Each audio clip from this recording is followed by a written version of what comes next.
Welcome to the 2020 Virtual Candidate Forum.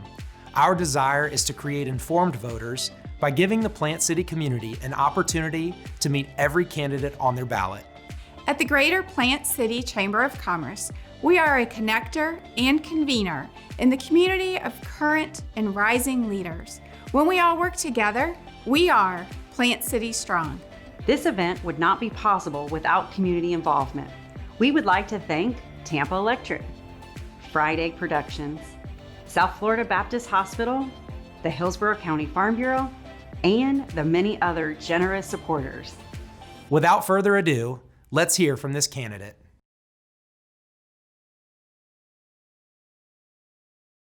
Just go ahead and get started. Okay. Hi, Doug. How are you this morning? Hi, Judy. I'm great. How are you? Good. A little crazy time we're having to do this in, right? Yes. My name is Judy Whitson, and I'm a member of Hillsborough County Farm Bureau. I'm the executive director there. And we've been a member of the Plant City Chamber as on their governmental affairs committee. I've been there for years. Our committee has prepared a few questions for every candidate on the ballot, and that will represent the city of Plant City. So today I'm here with Douglas Rivero, who is running for Soil and Water Conservation District 2. Are you ready? Yes, I'm ready. Okay, please give us a quick introduction of yourself. Okay, great. So my name is Doug Rivero. I'm a candidate for the Soil and Water Commission, District 2. A little bit of my background. I have a bachelor's in environmental science from Florida National University. And I also worked for several years at AmeriCorps, which is like the Peace Corps, but in the United States. And I worked there for 2 years doing a variety of environmental work and conservation projects. So I have this, environmental background. Now, as far as my day job, I'm a college professor at St. Petersburg College. I teach political science courses. That's where I eventually got my master's and PhD in political science. But even though, I obviously enjoy my career, I'm not giving it up. I felt a need to sort of return back a little bit to my roots and see if I can contribute in some kind of way to the county that I currently live in Hillsborough County, to sort of make things, better for our community. Okay, thank you. Can you explain to us why you're running for this office? You kind of touched on that. Okay. Yes, I'm running because I believe that there's a lot more that we can do, a lot more that the Conservation Commission can do to reach out to all members of the community in Hillsborough County to ensure that the events that take place, I've seen a little bit about some of the events that the Conservation Commission has done, and I feel like there's a way to sort of reach out to some communities that I have not seen represented. So I would like to do more, find ways to include them more. I would like to find ways to expand the involvement with K through 12 students in terms of experiential learning opportunities for them to sort of get involved in some citizen scientist sort of projects, for them to do some kind of environmental science, environmental conservation in their classroom. And I think that'll sort of help them ingrain in them some values in terms of environmental conservation. So, in a sense, education, that's part of my background, that's part of what I'm running. But also I want to reach out to a variety of different communities and then try to work collaboratively with stakeholders such as homeowners, such as farming community, to work with them collaboratively to find, cost-effective, but also environmentally friendly solutions that can help, eliminate, some pollution and runoff and those kind of things. So find a way to work collaboratively with them as well. Okay, thank you. This is a two-part question, Doug. What does soil and water conservation do, and why do we need it?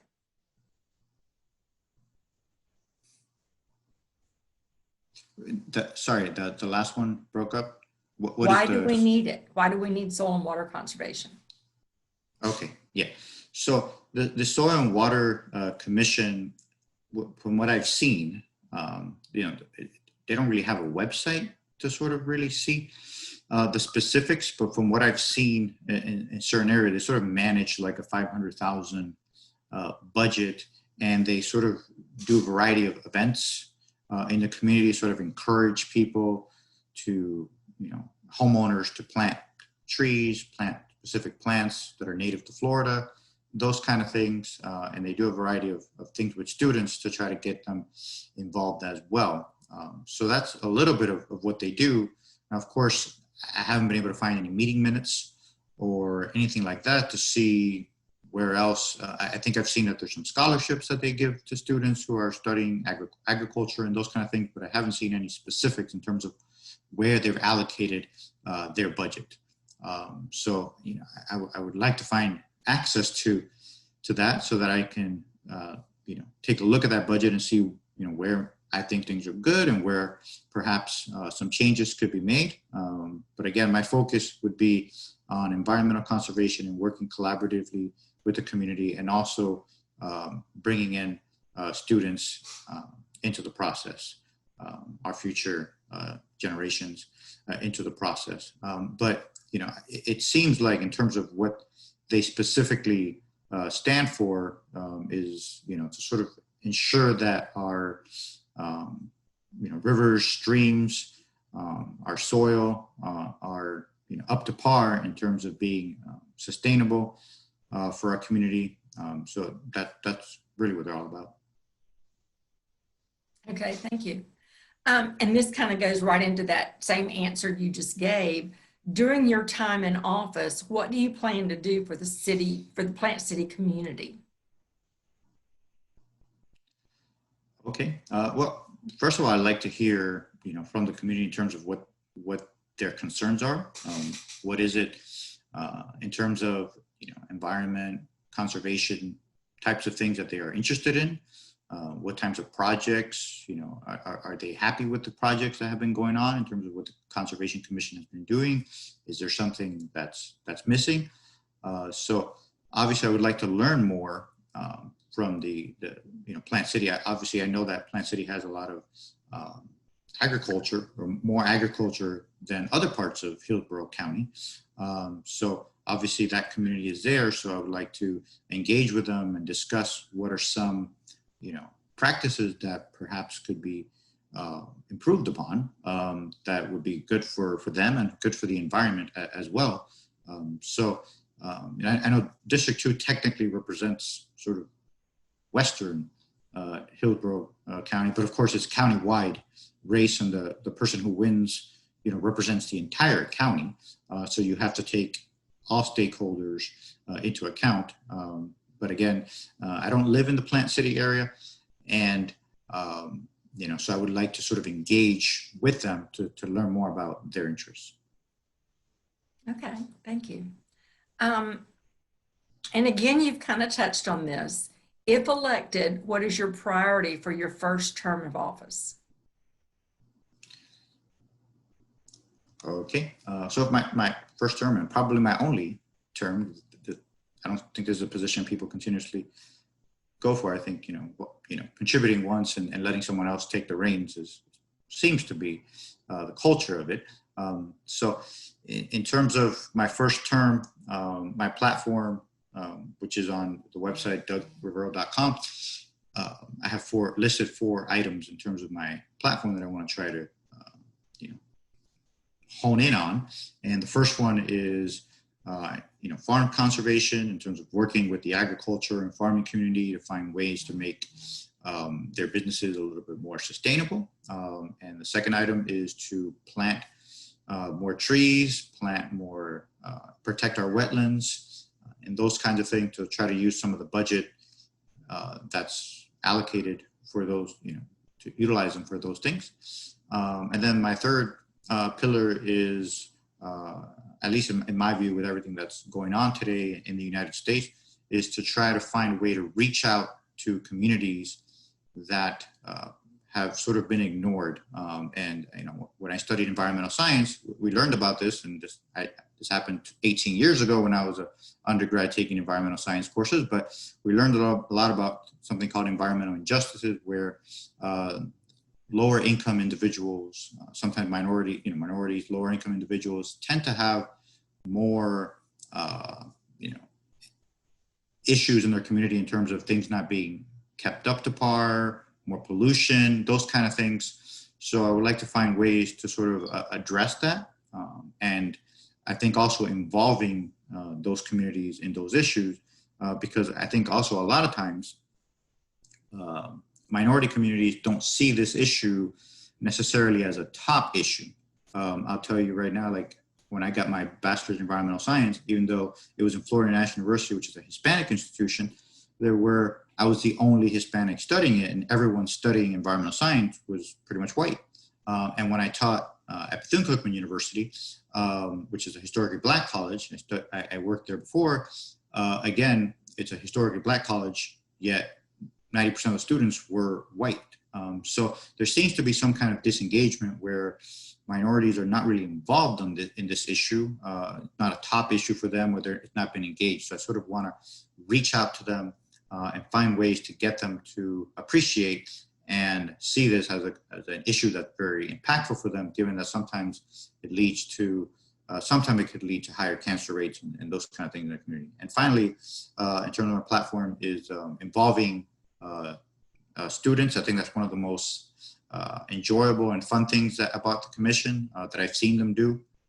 Engage with the K through 12 students. Now, of course, in this environment, we'll see how that works out in terms of our classrooms.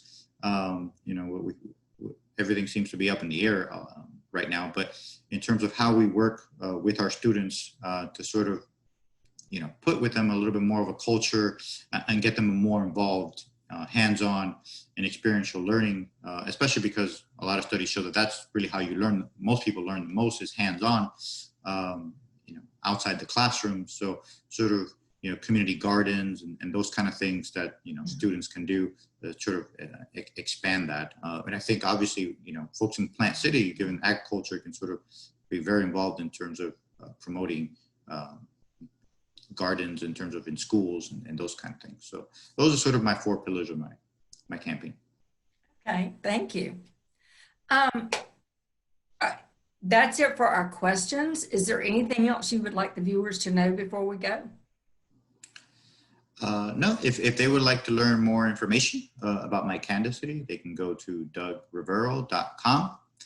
They can also go to Facebook and they can look for the, just search elect Doug Rivero, and they can get more information on my campaign and the types of things that I'm interested in. And if they like to donate, which of course, this is not a campaign that requires a lot of money, seems to require a lot of money. Doesn't seem like in past races, candidates have raised a whole lot of money. So it seems to be sort of a grassroots, sort of election, not really influenced by donations too much, because even 1,000 or 2 here, that one candidate may have more than another one, doesn't seem to really matter in terms of no one's advertising on TV for this position or anything like that.